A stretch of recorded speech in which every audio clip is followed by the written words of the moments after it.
Hi, this is Christopher Wook from Android Authority, and today we're taking a look at two devices to see how they stack up against each other, the HTC Droid DNA and the Samsung Galaxy Note 2. While we knew it was coming for quite some time, HTC and Verizon officially unveiled the HTC Droid DNA in an event in New York City earlier today.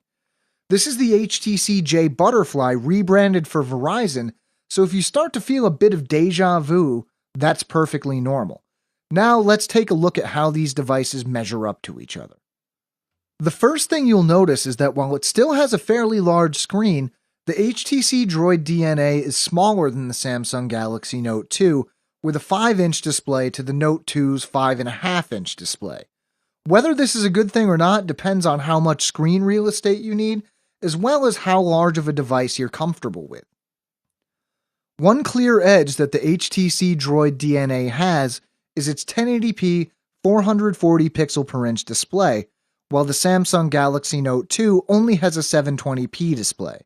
I was initially skeptical on whether 1080p resolution would matter on such a relatively small display, but seeing the Droid DNA in action, there were definitely times where images were notably clearer.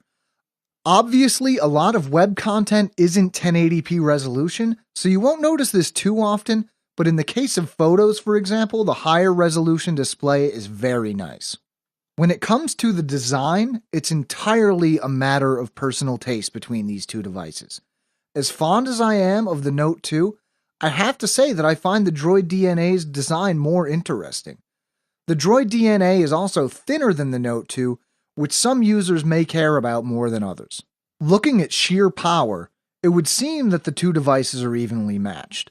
Both feature quad-core processors, with the Samsung Galaxy Note 2 using an Exynos 5 chipset and the HTC Droid DNA using a Qualcomm Snapdragon S4 Pro chipset.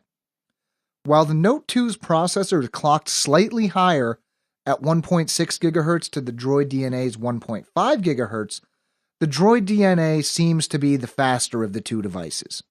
One issue that may not work out so well for the HTC Droid DNA is its battery. Now, we haven't seen the battery in action too much, but at 2020 mAh compared to the Samsung Galaxy Note 2's 3100 mAh, it'll be interesting to see how long the Droid DNA's battery keeps powering that 1080p display. Both of these devices run Android 4.1 Jelly Bean, and both of them are skinned. The HTC Droid DNA has an HTC Sense overlay, while the Galaxy Note 2 is running TouchWiz.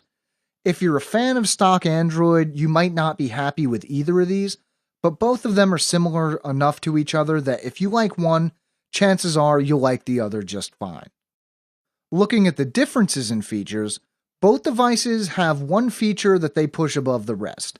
In the case of the HTC Droid DNA, it's probably the integrated Beats audio, which is powered by a DSP chip in the Snapdragon S4 Pro, meaning it doesn't put a drain on the main processor. In the case of the Samsung Galaxy Note 2, it's the S Pen and its related features. As with a lot of the other differences between these two devices, which feature set you prefer is probably going to depend a lot on how you use your phone. Are you a busy person who's constantly taking notes and using productivity tools? In that case, maybe the Samsung Galaxy Note 2 is for you. On the other hand, if you use your phone more for media, especially music and video, the HTC Droid DNA might be the better choice, especially since it sounds fantastic, although it's going to be interesting to see how the battery holds up with all that media. Both of these devices are currently among the very best you can buy, so for a lot of people, this will be a win-win situation either way.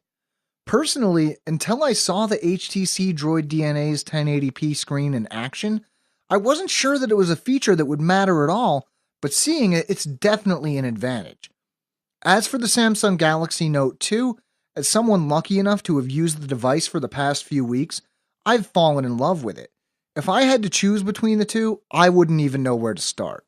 In the end, the decision between these two devices hinges on a number of factors, but the main question to ask yourself is, do you want a phone, or do you want a tiny tablet that also acts as a phone?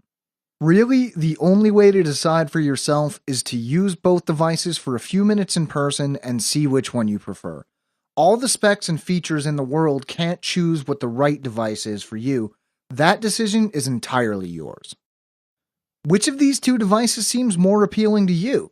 Do you like the smaller form factor and 1080p display of the HTC Droid DNA?